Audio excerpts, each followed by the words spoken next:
봄바람이 살랑살랑 불어오는 5월의 어느 저녁, 임혜숙은 거실 소파에 앉아 며느리 이유진의 모습을 유심히 바라보고 있었습니다. 유진은 부엌에서 저녁 설거지를 하며 콧노래까지 흥얼거리고 있었죠. 겉보기엔 참 평화로운 신혼집 풍경이었어요. 어머니, 오늘 저녁 반찬 어떠셨어요? 민호 오빠가 좋아하는 갈치조림이랑 시금치나물 해드렸는데 유진이 앞치마를 벗으며 다정한 목소리로 물어봤습니다. 응, 정말 맛있더구나. 우리 유진이가 솜씨가 보통이 아니야. 해숙은 미소를 지으며 대답했지만 마음 한편으론 뭔가 석연치 않은 기분이 들었어요. 이 며느리는 정말 너무 완벽했거든요. 결혼한 지 이제 겨우 2달. 유진은 매일 아침 일찍 일어나 해숙을 위해 따뜻한 미숫가루를 타주고 저녁엔 손수 반찬을 만들어 차려내곤 했습니다. 집안 청소는 물론이고 화초까지 정성스레 돌보는 모습이 그야말로 완벽한 며느리의 표본 같았죠. 민호야, 정말 좋은 사람 만났구나. 해숙은 늦은 밤 아들과 단둘이 마주 앉아 이야기를 나누며 말했어요. 민호의 얼굴엔 행복한 미소가 가득했습니다. 그러게요, 어머니. 유진이 정말 착해요. 어머니한테도 친딸처럼 잘하고. 민호는 신혼의 달콤함에 빠져 있었죠. 하지만 해숙은 30년간 추리소설을 탐독해온 베테랑 독자였어요. 에거서 크리스티부터 히가시노 게이고까지 수많은 추리소설 속 범인들의 심리와 행동 패턴을 머릿속에 담고 있었거든요. 그래서인지 유진의 지나치게 계산된 듯한 친절함이 오히려 의심스러웠습니다. 어느 날 저녁 유진이 시장에서 돌아오는 길에 해숙은 우연히 창문 너머로 며느리의 표정을 보게 되었어요. 집 앞에 서서 잠깐 휴대폰 통화를 하는 유진의 얼굴엔 평소와는 전혀 다른 차가운 미소가 번져 있었죠. 마치 얼음장 같은 눈빛이었어요. 이상하다. 해숙은 속으로 중얼거렸습니다. 유진이 집에 들어오자마자 다시 평소의 밝은 표정으로 돌아왔거든요. 어머니, 오늘 시장에서 좋은 고등어를 발견해서 사왔어요. 내일 아침엔 고등어 조림 해드릴게요. 그날 밤 해숙은 잠이 오지 않아 뒤척이고 있었어요. 30년간 읽어온 추리소설들이 머릿속을 맴돌았습니다. 완벽한 범인일수록 더 위험하다는 소설 속 명제가 자꾸만 떠올랐죠. 며칠 후 해숙은 유진에 대해 좀 더 알아보고 싶어졌습니다. 유진아, 친정 부모님 이야기를 별로 안 하는구나. 많이 그립지? 유진의 얼굴이 순간 굳어졌다가 금세 슬픈 표정으로 바뀌었어요. 네, 작년에 교통사고로 2분 다. 그래서 이 집도 부모님 유산으로 받게 된 거예요. 해숙은 그 순간 유진의 눈에서 진짜 슬픔보다는 계산된 연기 같은 느낌을 받았습니다. 추리소설 속 연기하는 범인들과 똑같은 시선이었어요. 정말 안 됐구나. 그런데 장례식 때 우리가 못 가서 미안했어. 해숙이 조심스럽게 물어봤죠. 아, 그때 민호 오빠랑 사귄 지 얼마 안 됐을 때라. 유진이 대답을 얼버무렸어요. 이상했습니다. 분명 민호는 유진과 1년 넘게 사귀었다고 했는데 유진의 말과 맞지 않았거든요. 해숙의 예리한 직감이 경고음을 울리기 시작했죠. 그날 저녁 해숙은 민호에게 슬쩍 물어봤어요. 민호야, 유진이 부모님 돌아가신 게 언제라고 했지? 작년 가을쯤이요. 왜요? 아니야, 그냥. 해숙은 더 이상 묻지 않았어요. 하지만 마음속 의심은 점점 커져갔습니다. 며느리는 여전히 완벽했어요. 매일 정성스럽게 차려주는 식사, 깔끔하게 정리된 집안, 그리고 시어머니를 향한 극진한 효도. 하지만 해숙은 알고 있었죠. 추리소설 속에서 가장 위험한 범인은 바로 이런 완벽한 가면을 쓴 사람이라는 것을. 다음 날 아침, 임혜숙은 평소보다 일찍 잠에서 깨어났습니다. 창밖으로 새벽 햇살이 스며들어오는 6시 반, 아직 집안은 고요했죠. 해숙은 침실에서 나와 조용히 거실로 향했어요. 어머니, 벌써 일어나셨어요? 유진이 부엌에서 아침 준비를 하며 밝게 인사했습니다.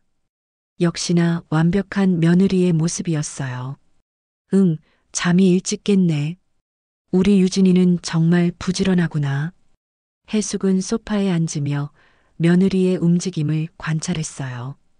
오랜 독서 경험으로 기른 관찰력 때문인지 자연스럽게 사람들의 행동 패턴을 주목하게 되는 버릇이 있었거든요. 민호가 7시 30분에 출근하고 나자 해숙은 거실에서 평소처럼 아침 신문을 펼쳤습니다. 유진은 설거지를 마치고 청소를 시작했죠. 어머니, 저 잠깐 아래층 정리 좀 하고 올게요. 8시 정각 유진이 말하며 지하실로 향했어요. 해숙은 시계를 봤습니다. 민호가 나간 지 정확히 30분 후였어요. 우연의 일치겠지. 해숙은 그렇게 생각하며 신문 읽기에 집중했죠. 하지만 이상한 일이 계속 반복되었습니다. 그 다음 날도 유진은 민호가 출근하고 나서 정확히 30분 후에 지하실로 내려갔어요. 그리고 1시간에서 2시간 정도 올라오지 않았습니다. 이건 분명히 의도적이야. 해숙의 추리 본능이 꿈틀거렸어요. 에거서 크리스티의 소설 속 미스 마플처럼 일상의 작은 패턴에서 진실을 찾아내는 것이 추리의 첫걸음이라는 걸 잘 알고 있었거든요. 사흘째 되는 날 해숙은 일부러 화장실에 간다며 지하실 근처를 지나봤어요. 지하실 문은 꽁꽁 잠겨 있었고 안에서는 뭔가 물건을 옮기는 듯한 소리가 들려왔죠. 유진아? 해숙이 문을 두드렸어요. 아, 네. 잠깐만요, 어머니. 유진의 목소리가 약간 당황한 듯 들렸습니다. 몇 분 후 문이 열리며 유진이 나왔는데 이마에 땀방울이 맺혀 있었어요. 뭘 그렇게 열심히 하고 있었니? 해숙이 자연스럽게 물어봤죠. 아, 그냥 짐 정리하고 있었어요. 이사 올 때 가져온 물건들이 아직 정리가 안 되어서요. 유진은 얼른 지하실 문을 잠그며 대답했어요. 하지만 해숙의 예리한 눈은 놓치지 않았습니다. 유진의 손톱 밑에 뭔가 검은 것이 묻어 있었고 옷에서는 흙냄새 같은 게 났어요.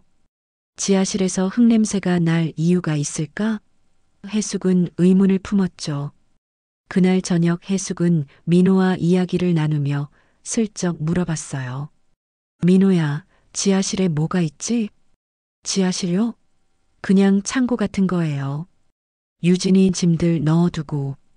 민호는 별로 관심이 없어 보였어요. 짐이라. 그런데 매일 그렇게 오랫동안 정리할 만큼 많나? 글쎄요, 잘 모르겠는데요. 여자들은 그런 거 꼼꼼하잖아요. 민호는 대수롭지 않게 넘겨버렸죠. 하지만 해숙은 달랐습니다. 30년간 수많은 추리소설을 읽으면서 익힌 관찰력과 직감이 뭔가 수상하다고 경고하고 있었어요. 다음 날 해숙은 좀 더 자세히 관찰해 보기로 했어요. 민호가 출근한 후 평소처럼 유진이 지하실로 내려가자 해숙은 조용히 지하실 문 근처로 다가갔습니다. 문틈으로 들려오는 소리를 귀 기울여 들어보니 뭔가를 파는 듯한 소리가 났어요. 그리고 가끔씩 유진이 혼자 중얼거리는 목소리도 들렸죠. 하지만 무슨 말인지는 정확히 들리지 않았습니다. 분명히 뭔가 숨기는 게 있어. 해숙의 확신이 점점 강해졌어요. 그날 오후 유진이 장을 보러 나간 사이 해숙은 지하실 문을 확인해 봤습니다. 문은 자물쇠로 단단히 잠겨 있었어요. 평범한 창고라면 왜 이렇게 꽁꽁 잠가둘 필요가 있을까요? 저녁 식사 시간 해숙은 유진의 행동을 더욱 세심하게 관찰했어요. 평소와 다름없이 친절하고 다정한 모습이었지만 가끔씩 스치는 차가운 시선을 놓치지 않았습니다. 유진아, 손에 상처 났네? 해숙이 유진의 손등에 난 작은 상처를 보며 물어봤어요. 아, 이거요? 지하실 정리하다가 긁혔어요. 별거 아니에요. 유진은 얼른 손을 감추며 대답했죠. 하지만 해숙은 그 상처가 단순히 정리하다 생긴 게 아니라는 걸 직감적으로 알 수 있었어요. 추리소설에서 봐온 것처럼 뭔가를 파거나 묻을 때 생기는 상처와 비슷해 보였거든요. 그날 밤 해숙은 잠자리에 들며 생각에 잠겼습니다. 추리 애독가로서의 직감이 말해주고 있었어요. 완벽해 보이는 사람일수록 더 큰 비밀을 숨기고 있다는 것을. 그리고 그 비밀은 대개 상상 이상으로 어둡고 위험한 것이라는 걸 말이죠. 내가 너무 의심이 많은 건 아닐까? 잠깐 그런 생각도 들었지만 해숙의 직감은 계속해서 경고음을 울리고 있었어요. 뭔가 큰일이 일어나고 있다고, 그리고 그 중심에 며느리 이유진이 있다고 말이죠.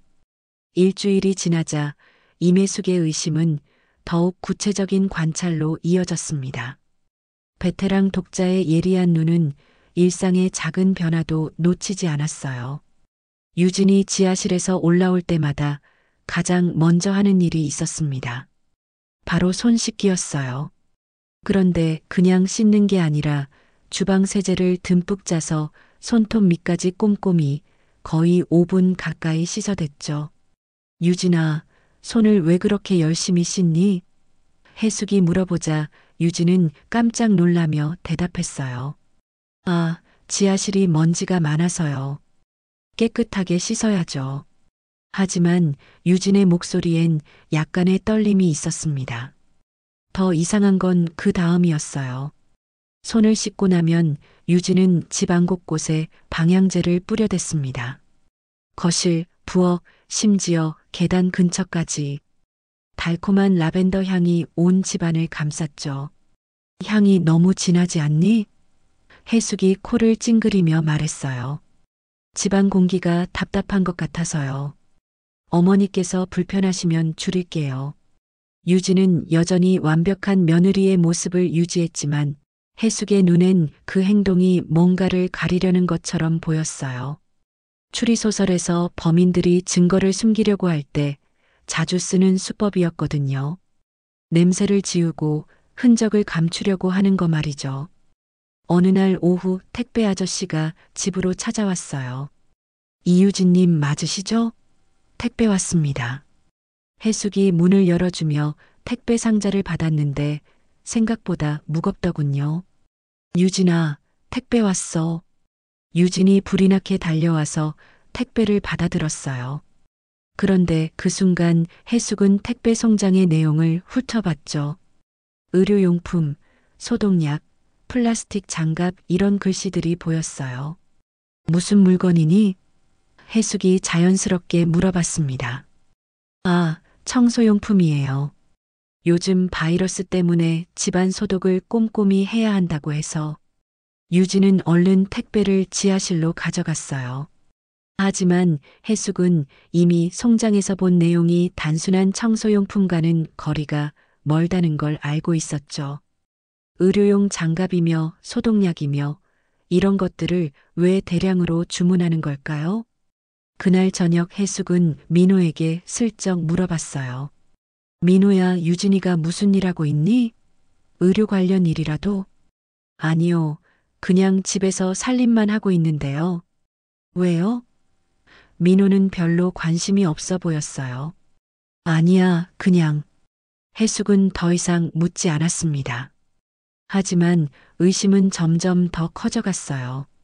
다음 날 유진이 장을 보러 나간 사이 해숙은 유진이 사용하는 노트북을 우연히 보게 되었습니다.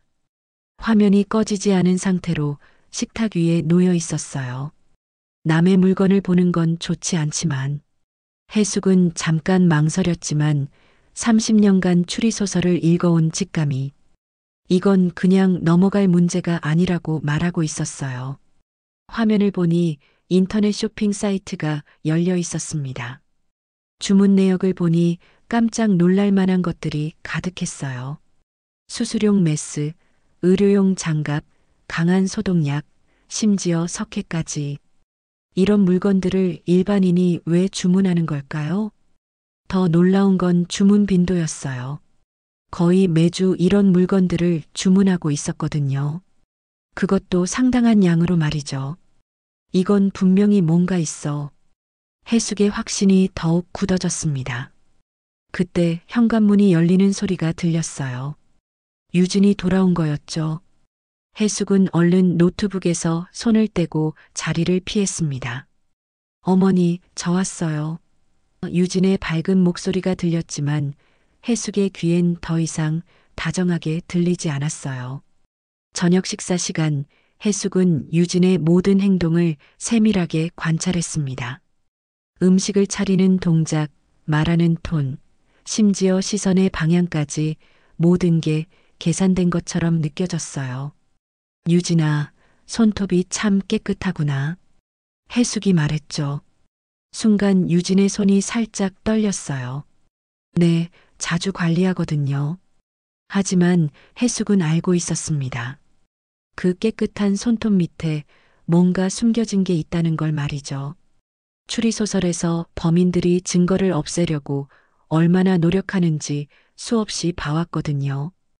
그날 밤 해숙은 잠들기 전에 다시 한번 생각해 봤어요. 지하실에서의 규칙적인 행동, 과도한 손 씻기, 강한 방향제 사용, 그리고 의료용품 대량 주문. 이 모든 게 우연의 일치일 수는 없었죠. 특히 석회 주문 내역이 가장 의심스러웠어요.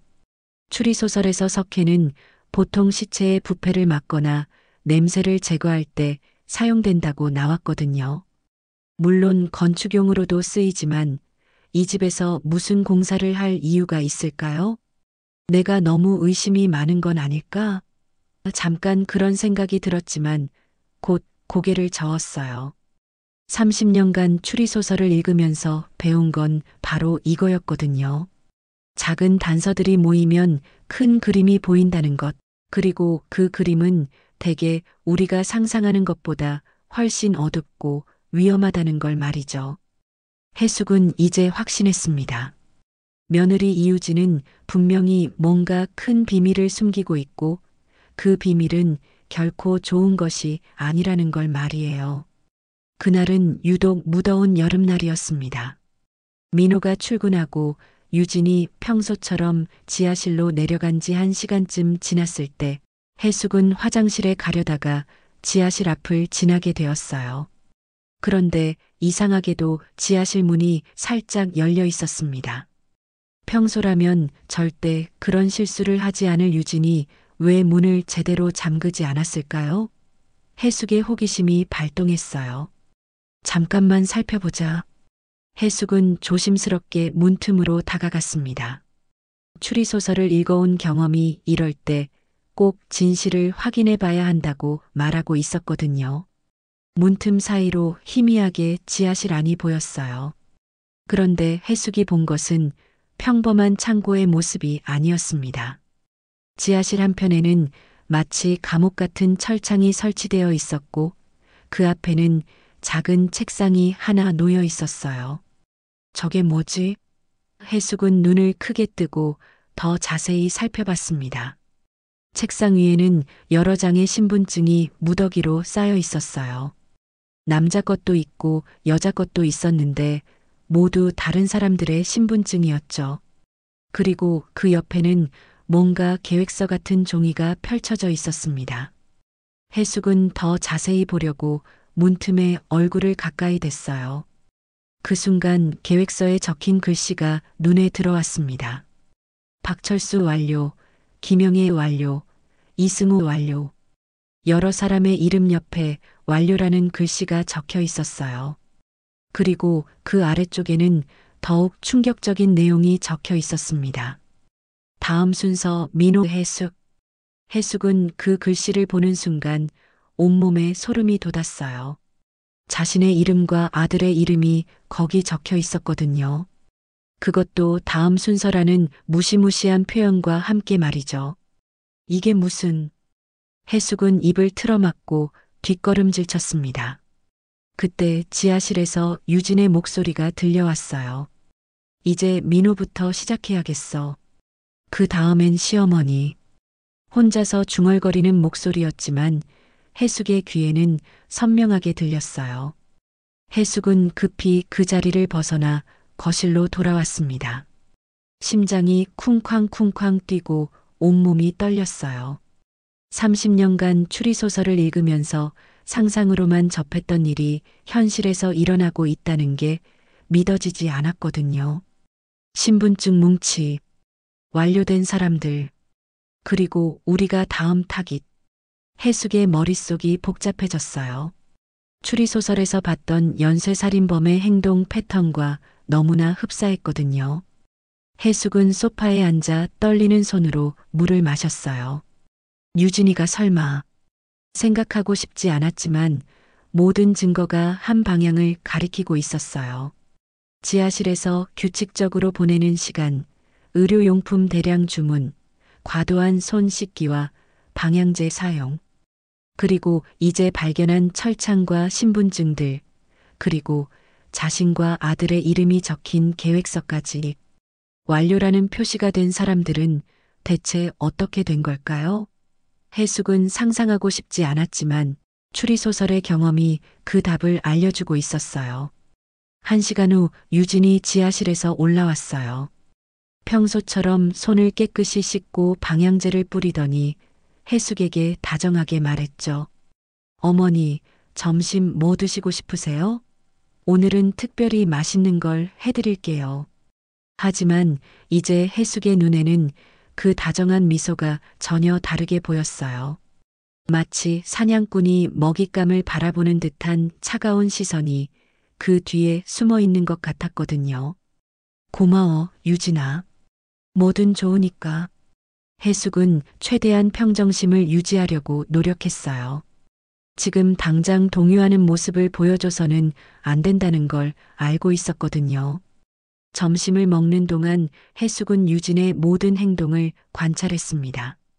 음식을 차리는 손길, 말하는 톤, 시선의 방향까지 모든 게 계산된 연기처럼 느껴졌어요. 민호에게 말해야 하나? 해숙은 고민했어요. 하지만 민호는 유진을 맹목적으로 믿고 있었고 이런 황당한 이야기를 과연 믿어줄지 의문이었죠. 더군다나 증거라고 해봐야 지하실 문틈으로 본 것뿐이었어요. 혼자서 더 확실한 증거를 찾아야 했습니다. 그날 오후 유진이 마트에 간다며 나간 사이 해숙은 지하실로 내려가 보기로 했어요. 문은 여전히 자물쇠로 잠겨 있었지만 창고 열쇠가 어디 있는지 찾아봤죠. 유진의 가방을 뒤져보니 여러 개의 열쇠가 들어 있었어요. 그중 하나로 지하실 문을 열 수 있었습니다. 지하실 안은 해숙이 상상했던 것보다 훨씬 더 무시무시했어요. 철창 안에는 이불과 물그릇이 놓여 있었고 벽에는 여러 사람들의 사진이 붙어 있었어요. 모두 완료 표시가 된 사람들의 사진이었죠. 그리고 책상 위의 계획서를 자세히 보니 더욱 섬뜩한 내용들이 적혀 있었어요. 각 사람별로 접근 방법, 제거 시점, 재산 처리 방안까지 상세하게 기록되어 있었거든요. 해숙은 그 순간 깨달았습니다. 유진은 단순한 살인범이 아니라 치밀하게 계획된 연쇄살인을 저지르는 사이코패스라는 걸 말이에요. 그리고 자신과 아들이 그 다음 희생자로 계획되어 있다는 무서운 사실까지. 현관문이 열리는 소리가 들렸어요. 유진이 돌아온 거였죠. 해숙은 급히 지하실을 나와 문을 잠그고 위층으로 올라갔습니다. 이제 더 이상 의심할 여지가 없었어요. 해숙은 반드시 이 일을 막아야 한다고 다짐했습니다. 다음 날 아침, 임혜숙은 평소와 다름없이 행동하려고 노력했습니다. 하지만 마음속으로는 유진의 정체를 더 파헤쳐야 한다는 생각뿐이었어요. 오랜 독서로 쌓인 지식이 말해주고 있었죠. 연쇄살인범은 절대 멈추지 않는다는 걸 말이에요. 민호가 출근하고 유진이 지하실로 내려간 사이 해숙은 컴퓨터 앞에 앉았습니다. 인터넷 검색이 서툴렀지만 이런 상황에서는 직접 확인해 봐야 했어요. 이유진 교통사고 부모라고 검색해 봤죠. 하지만 관련된 기사가 나오지 않았어요. 이상했습니다. 요즘 같은 세상에 교통사고로 부모님 두 분이 동시에 돌아가셨다면 분명 뉴스에 나왔을 텐데 말이죠. 해숙은 다시 이유진 실종이라고 검색해 봤습니다. 그러자 놀라운 결과가 나왔어요. 3년 전 부산에서 이유진이라는 이름의 여성이 실종 신고가 접수되었다는 기사가 있었거든요. 설마. 해숙은 더 자세히 살펴봤어요. 실종된 이유진은 31살이었고 남편과 시어머니와 함께 살고 있었다고 나와 있었습니다. 그런데 이 여성이 실종된 후 남편도 며칠 뒤 의문사했다는 기록이 있었어요. 해숙의 손이 떨렸습니다. 혹시 우리 며느리가 이 사람의 신분을 훔친 건 아닐까? 더 검색해보니 충격적인 사실들이 드러났어요. 지난 8년간 전국 각지에서 비슷한 사건들이 일어났더군요. 젊은 여성이 결혼 후 갑자기 실종되고 그 후 남편과 시댁 식구들이 차례로 의문사하는 패턴이 반복되고 있었어요. 김소영, 박미라, 최은지. 모두 다른 이름이었지만 사건의 경과가 너무나 비슷했습니다. 결혼 후 몇 개월 만에 신부가 실종되고 그 직후 남편과 가족들이 하나씩 사라지거나 의문사하는 거였어요. 해숙은 더 깊이 파고들었습니다. 각 사건마다 공통점이 있었어요. 모두 재산이 어느 정도 있는 가정이었고 상속자가 별로 없는 집안들이었죠. 그리고 모든 사건에서 며느리 역할을 했던 여성은 흔적도 없이 사라졌어요. 이건 우연이 아니야. 해숙의 확신이 더욱 굳어졌습니다. 특히 2년 전 대구에서 일어난 사건이 눈에 띄었어요. 박미라라는 이름으로 결혼한 여성이 시아버지와 남편을 차례로 잃고 홀로 재산을 상속받았는데 그 직후 갑자기 사라졌다는 기록이 있었거든요. 해숙은 그 박미라의 사진을 찾아봤습니다. 화질이 좋지 않은 신문 사진이었지만 분명히 지금의 유진과 같은 사람이었어요. 머리 스타일이나 메이크업은 달랐지만 눈매와 코 모양이 똑같았거든요. 역시나. 해숙은 한숨을 내쉬었어요. 더 무서운 건 유진의 친정 부모님 이야기였습니다. 해숙은 유진이 말한 교통사고 날짜를 기억해서 그 시기의 사고 기록을 찾아봤어요. 하지만 해당 날짜에 부부가 함께 사망한 교통사고는 없었습니다. 대신 그 시기에 중독사로 추정되는 부부의 죽음이 기록되어 있었어요. 이름은 이철호, 김순자. 유진이 말한 성씨와 일치했죠. 경찰은 부부가 함께 독성 물질을 섭취해 숨진 것으로 보인다고 발표했지만 정확한 사인은 밝혀지지 않았다고 되어 있었어요. 독살. 해숙은 소름이 돋았어요. 추리소설에서 자주 나오는 살해 방법이었거든요. 그때 문 소리가 들렸습니다. 유진이 지하실에서 올라온 모양이었어요. 해숙은 급히 컴퓨터를 껐습니다. 어머니, 뭐하고 계세요? 유진이 다정하게 물어봤지만 해숙의 눈에는 그 미소가 더 이상 따뜻해 보이지 않았어요. 아, 그냥 날씨나 보고 있었어. 해숙은 최대한 자연스럽게 대답했죠. 점심시간 해숙은 유진이 차려준 음식을 보며 생각에 잠겼어요. 이 음식에는 뭔가 들어있을까? 추리소설에서 독살범들이 즐겨 쓰는 방법이 바로 음식에 독을 타는 거였거든요. 어머니, 왜 안 드세요? 입맛이 없으세요? 유진이 걱정스러운 표정으로 물어봤어요. 아니야, 맛있게 먹고 있어. 해숙은 조심스럽게 한 입씩 먹었습니다. 하지만 마음속으로는 계속 경계하고 있었어요. 오후에 유진이 장을 보러 나간 사이 해숙은 다시 인터넷 검색을 시작했어요. 이번에는 연쇄살인 신분 세탁 여성으로 검색해봤죠. 놀랍게도 비슷한 사건들이 더 많이 나왔어요. 외국에서도 이런 수법을 쓰는 여성 연쇄살인범들이 있다는 기사들이 가득했거든요. 특히 미국의 블랙 위도우라고 불리는 여성 살인범의 행동 패턴이 유진과 매우 흡사했어요. 결혼과 이혼을 반복하며 남편들을 차례로 죽이고 매번 신분을 바꿔가며 다음 희생자를 찾는 거였죠. 그리고 항상 재산이 목적이었어요. 유진도 똑같아. 해숙은 확신했습니다. 더 충격적인 건 유진이 사용했던 다른 이름들을 찾아낸 거였어요. 김미영, 박수진, 최혜진. 모두 다른 지역에서 비슷한 사건에 연루된 이름들이었죠. 각각의 사건마다 패턴이 동일했어요. 외롭거나 재산이 있는 남성에게 접근해서 결혼하고 몇 개월 후 가족들을 차례로 제거한 다음 재산을 챙겨 사라지는 거였죠. 해숙은 이제 완전히 확신했습니다. 며느리 이유진은 여러 신분을 사용하며 전국을 돌아다니는 연쇄살인범이었어요. 그리고 이번엔 자신과 민호가 타깃이 된 거였죠. 이걸 어떻게 민호에게 말하지? 해숙은 고민했어요. 아들은 유진을 너무 사랑하고 있었고 이런 황당한 이야기를 과연 믿어줄지 의문이었거든요. 하지만 분명한 건 하루빨리 행동에 나서야 한다는 거였어요. 유진의 계획서에 따르면 민호가 먼저 위험에 처할 예정이었거든요. 그날 저녁 해숙은 유진의 모든 행동을 더욱 세심하게 관찰했습니다. 이제 그녀의 정체를 알고 나니 모든 게 달라 보였어요. 완벽한 며느리에 가면 뒤에 숨어 있는 차가운 살인마의 모습이 점점 선명해지고 있었거든요. 다음 날 아침, 임혜숙은 마음속으로 계획을 세웠습니다.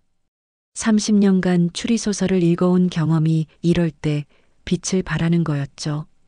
소설 속 탐정들처럼 냉정하고 치밀하게 접근해야 한다는 걸 알고 있었어요. 민호가 출근하고 유진이 평소처럼 지하실로 내려간 사이 해숙은 급히 전자상가로 향했습니다. 요즘은 개인도 쉽게 구할 수 있는 소형 카메라가 있다는 걸 텔레비전에서 본 적이 있었거든요. 어르신, 어떤 용도로 쓰실 건가요? 젊은 점원이 친절하게 물어봤어요. 집 보안용이에요. 요즘 도둑이 많다고 해서.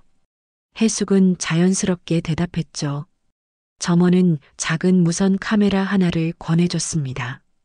휴대폰으로도 실시간 확인이 가능하다고 설명해줬어요. 해숙은 사용법을 꼼꼼히 들어가며 구입했죠. 집으로 돌아와서 유진이 시장에 간 사이 해숙은 지하실에 카메라를 설치했어요. 철창 근처에서 유진의 모든 행동을 볼 수 있는 위치를 골라 작은 상자 뒤에 숨겨두었죠. 그 다음엔 경찰서에 전화를 걸었습니다. 제보할 사건이 있습니다. 강력계 서재현입니다. 중후한 남성의 목소리가 들렸어요. 안녕하세요, 형사님. 연쇄살인 사건에 대해 제보할 게 있어서 연락드렸어요. 해숙은 최대한 차분하게 말했습니다. 서재현 형사는 처음엔 의아해했지만 해숙이 구체적인 증거들을 제시하자 진지하게 들어주었어요.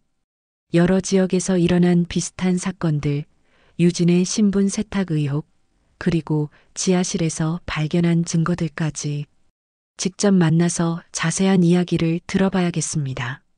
내일 오전에 시간 되시나요? 서재현 형사의 목소리에 긴장감이 돌았어요. 네, 가능합니다. 하지만 며느리가 모르게 해주세요.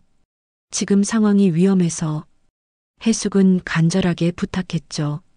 전화를 끊고 나니 마음이 조금 놓였어요. 이제 혼자가 아니라는 생각이 들었거든요. 오후에 휴대폰으로 지하실 카메라를 확인해 봤습니다. 유진이 지하실에서 뭔가 액체를 섞고 있는 모습이 선명하게 보였어요. 작은 병들을 꺼내서 조금씩 따라 섞는 장면이었죠. 독을 만들고 있구나. 해숙은 온몸에 소름이 돋았어요. 추리소설에서만 봤던 일이 현실에서 벌어지고 있었거든요. 더 놀라운 건 유진이 혼자서 중얼거리는 소리였어요. 민호부터 시작해야지. 그러면 시어머니도 자연스럽게. 소름 끼치는 계획을 혼자 중얼거리고 있었어요. 해숙은 모든 장면을 녹화했습니다. 이제 확실한 증거가 생긴 거였죠. 저녁 시간 유진이 평소보다 더 정성스럽게 저녁을 차려주었어요. 어머니, 오늘은 특별히 민호 오빠가 좋아하는 메뉴로 준비했어요. 해숙은 유진의 표정을 자세히 관찰했습니다. 겉으로는 다정한 며느리였지만 눈 깊숙한 곳에서 차가운 계산이 번뜩이는 게 보였어요. 고마워, 유진아. 그런데 요즘 피곤해 보이는구나. 많이 힘들지? 해숙은 일부러 걱정스러운 표정을 지었어요. 순간 유진의 표정이 미묘하게 변했습니다. 아니에요, 괜찮아요. 어머니 걱정해 주셔서 고마워요. 하지만 해숙은 놓치지 않았어요. 유진이 잠깐 당황한 표정을 지었다는 걸 말이죠. 민호가 퇴근해서 저녁을 먹는데 유진이 유독 민호에게만 특별한 반찬을 따로 차려줬어요. 오빠, 이거 새로 만든 건데 한번 드셔보세요. 해숙은 재빨리 끼어들었습니다. 어머, 나도 맛보고 싶다. 같이 먹어도 될까? 유진의 얼굴이 순간 굳어졌어요. 아, 양이 많지 않아서. 다음에 더 만들어 드릴게요. 역시나. 해숙은 확신했습니다. 그 음식에 뭔가 들어있다는 걸 말이죠. 민호야, 엄마가 먼저 먹어봐도 괜찮지? 해숙이 자연스럽게 말했어요. 민호는 별 생각 없이 네, 어머니 드세요라고 했지만 유진은 명백히 당황했어요. 아니에요, 정말 괜찮아요. 어머니는 소화에 안 좋으실 것 같아서. 유진이 얼른 변명했죠. 해숙은 더 밀어붙였습니다. 괜찮아.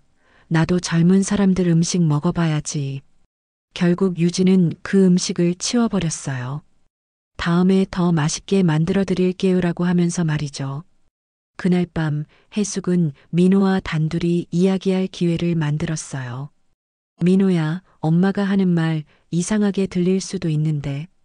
왜요, 어머니? 유진이를 조심해야 할 것 같아. 해숙은 조심스럽게 말을 꺼냈어요. 하지만 민호의 반응은 예상했던 대로였어요. 어머니, 왜 그러세요? 유진이가 얼마나 좋은 사람인데. 민호야, 엄마 말 좀 들어봐. 정말 중요한 얘기야. 하지만 민호는 듣기 싫어하는 표정이었어요. 어머니, 혹시 며느리 미워하시는 거 아니에요? 유진이는 정말 착한 사람이라고요. 해숙은 더 이상 말하지 않았어요. 지금은 섣불리 행동할 때가 아니라는 걸 알았거든요. 대신 다른 방법으로 유진의 심리를 흔들어 보기로 했습니다. 다음 날 아침 해숙은 일부러 유진에게 말했어요. 유진아, 어제 꿈이 이상했어. 지하실에서 무슨 소리가 나더라고. 유진의 표정이 순간 경직되었어요. 꿈이요? 지하실은 조용한데. 그런가? 아마 꿈이었나 보네. 그런데 요즘 경찰차가 동네에 자주 다니더라. 무슨 사건이라도 있나? 이번엔 유진의 눈에 불안감이 스쳤어요. 경찰차요? 저는 못 봤는데. 해숙은 계속해서 유진을 압박했습니다. 아, 그리고 옆집 아주머니가 그러는데 요즘 실종 사건이 많다면서? 특히 새로 이사 온 사람들 조심하라고 하더라고. 유진의 손이 미세하게 떨리는 게 보였어요. 완벽한 가면에 금이 가기 시작한 거였죠. 해숙은 내심 만족했습니다. 30년간 추리소설을 읽어온 경험이 알려주고 있었어요. 범인의 심리를 흔들어 실수를 유도하는 것, 그것이 진실을 밝혀내는 첫걸음이라는 걸 말이에요. 사흘째 되는 날 아침, 임혜숙은 평소보다 일찍 일어났습니다. 지하실 카메라를 확인해 보니 유진이 밤늦게까지 뭔가 준비를 하고 있더군요. 여러 병의 액체를 섞어서 작은 용기에 담는 모습이 선명하게 녹화되어 있었어요. 오늘이 그날인가 보구나. 해숙은 마음을 단단히 먹었습니다. 민호가 출근하기 전 유진이 유독 다정하게 굴었어요. 오빠, 오늘 저녁에는 정말 맛있는 걸 해드릴게요. 그리고 어머니께도 특별한 차를 우려드릴 거예요. 해숙은 그 말을 듣고 온몸에 소름이 돋았어요. 추리소설에서 독살범들이 마지막 순간에 보이는 행동과 똑같았거든요. 민호가 나간 후 유진은 평소와 달리 지하실에 가지 않고 부엌에서 분주하게 움직였어요. 찻주전자를 꺼내고 뭔가를 준비하고 있었죠. 유진아, 뭘 그렇게 열심히 하고 있니? 해숙이 자연스럽게 물어봤어요. 아, 어머니를 위해 특별한 차를 우리고 있어요. 건강에 정말 좋다고 해서. 유진의 미소가 평소보다 더 밝아 보였지만 해숙의 눈에는 그 뒤에 숨은 차가운 의도가 보였어요. 해숙은 미리 서재현 형사와 약속한 대로 휴대폰으로 메시지를 보냈습니다. 지금 시작됐어요. 잠시 후 유진이 정성스럽게 차를 우려서 가져왔어요. 어머니, 이거 정말 몸에 좋은 차예요. 따뜻하게 드세요. 찻잔에서는 은은한 향이 났지만 해숙은 그 속에 다른 냄새가 섞여 있다는 걸 알아챘어요. 미묘하지만 뭔가 화학적인 냄새였죠. 고마워, 유진아. 그런데 너도 같이 마시지 않을래? 해숙이 말했어요. 순간 유진의 표정이 굳어졌어요. 저는 커피를 마시려고요. 차는 어머니 혼자 드세요. 역시나 해숙은 확신했습니다. 하지만 아직 연기를 계속해야 했어요. 그럼 잠깐 화장실 다녀와서 마실게. 해숙은 자리에서 일어났어요. 화장실에서 해숙은 급히 서재현 형사에게 전화를 걸었습니다. 지금 당장 오세요. 독이 든 차를 준비했어요. 알겠습니다. 이미 출발했으니 곧 도착할 거예요. 절대 그 차 마시지 마세요. 해숙이 거실로 돌아오니 유진이 초조하게 기다리고 있었어요. 어머니, 차가 식기 전에 드세요. 응, 마실게. 해숙은 찻잔을 들어 입가에 가져갔지만 실제로는 마시지 않았어요. 대신 너무 뜨겁네. 조금 식혀서 마셔야겠어라고 말했죠. 유진의 눈에 불안감이 스쳤어요. 금방 식을 거예요. 따뜻할 때 마셔야 효과가 좋거든요. 그때 현관에서 벨소리가 울렸습니다. 유진이 깜짝 놀라며 문 쪽을 바라봤어요. 택배인가? 해숙이 일부러 태연하게 말했어요. 유진이 문을 열자 서재현 형사와 다른 경찰관들이 들어섰습니다. 경찰입니다. 수색영장 있습니다. 유진의 얼굴이 순간 하얗게 질렸어요. 수색영장이요? 무슨?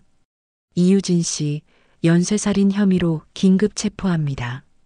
서재현 형사가 단호하게 말했어요. 뭔 소리예요? 저는 아무것도. 유진이 당황하며 부인했지만 이미 늦었어요. 해숙이 나서서 말했습니다. 형사님, 저기 테이블 위에 찻잔을 확인해 보세요. 그리고 이걸 보세요. 해숙은 휴대폰으로 지하실 카메라 영상을 보여줬어요. 화면에는 유진이 여러 액체를 섞어서 독을 만드는 장면이 선명하게 나와 있었어요. 또한 철창과 신분증들, 그리고 살인 계획서까지 모든 게 녹화되어 있었죠. 이건 조작이에요. 유진이 발악했지만 증거는 명백했어요. 경찰들이 유진을 체포하는 동안 과학수사팀이 도착해서 찻잔의 성분을 검사했습니다. 치명적인 독성 물질이 검출됩니다. 마셨다면 10분 내에 사망했을 거예요. 해숙은 온몸에 소름이 돋았어요. 정말 위험한 순간이었구나 하는 생각이 들었거든요. 지하실 수색에서는 더욱 충격적인 발견이 이어졌습니다. 철창 뒤편에서 여러 구의 백골이 발견된 거였어요. 모두 유진의 이전 희생자들로 추정되는 유골들이었죠. 최소 9명의 유골이 확인됩니다.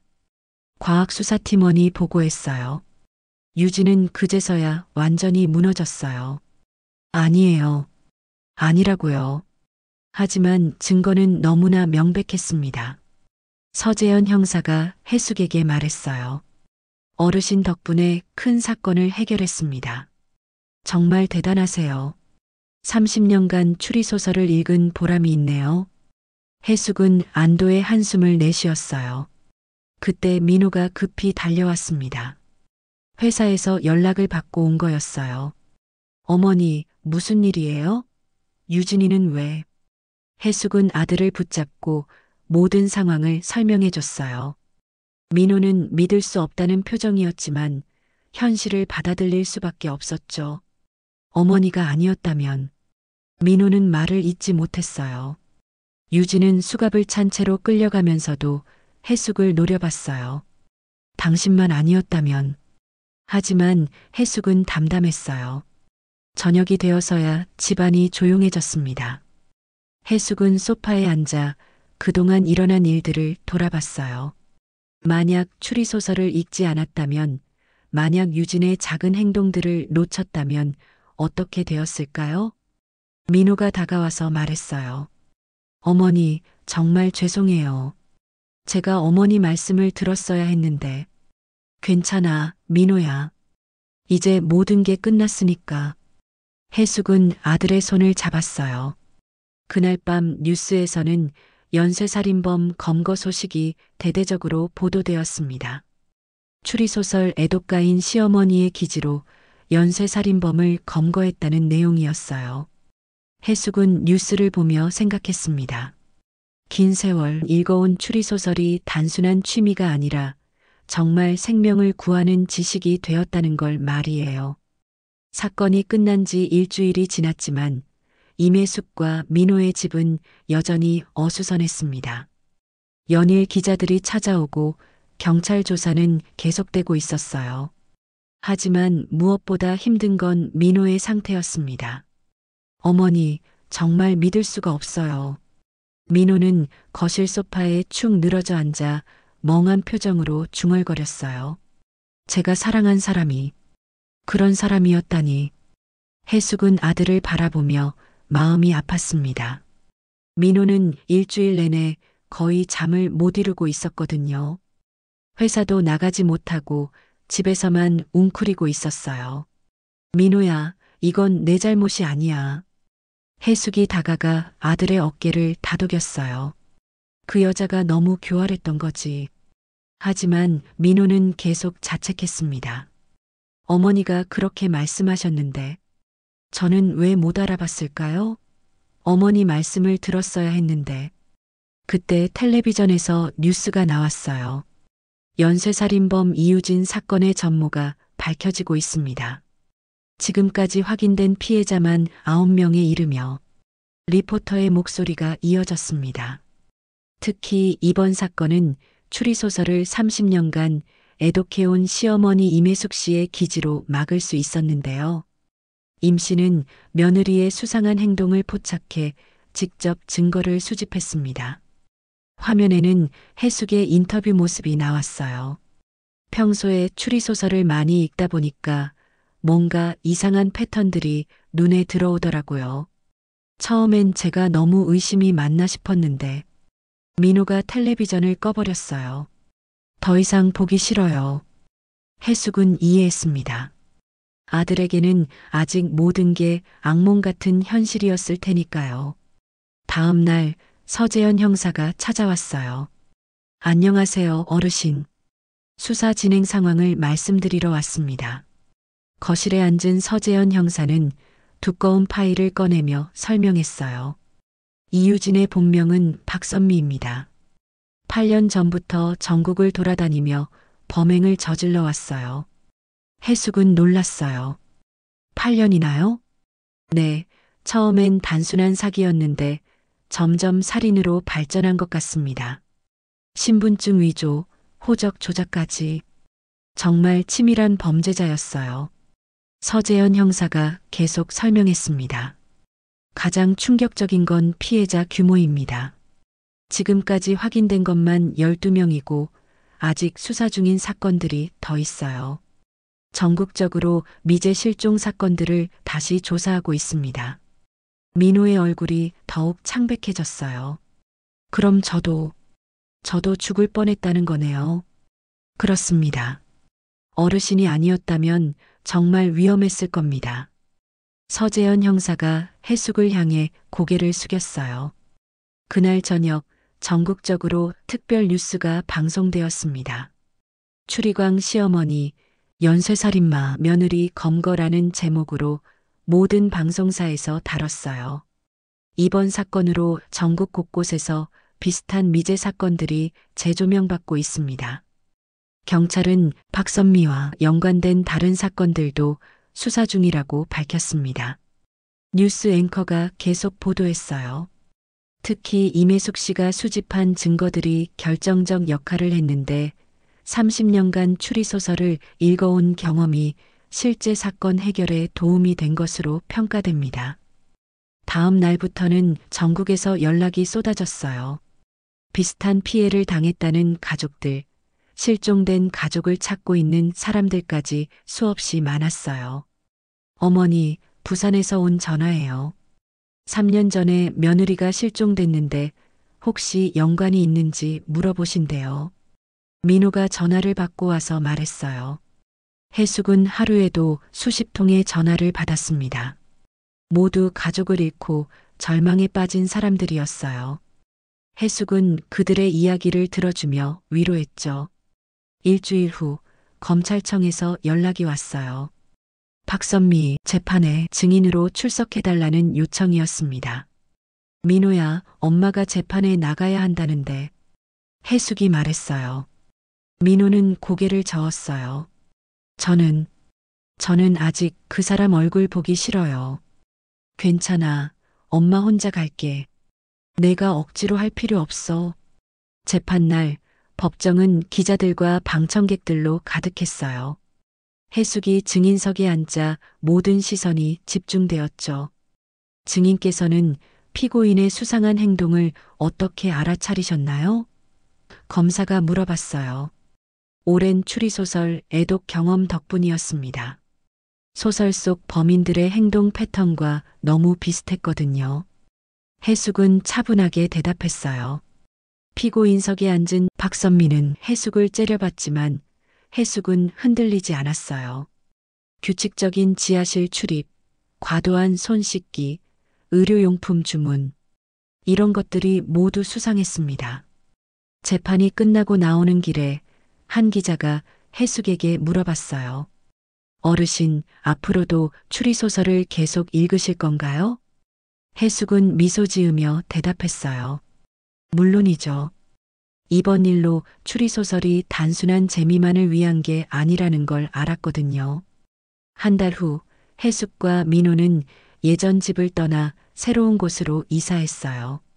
너무 많은 일이 있었던 집에서 벗어나 새로운 시작을 하고 싶었거든요. 어머니, 정말 죄송했어요. 그리고 고마워요.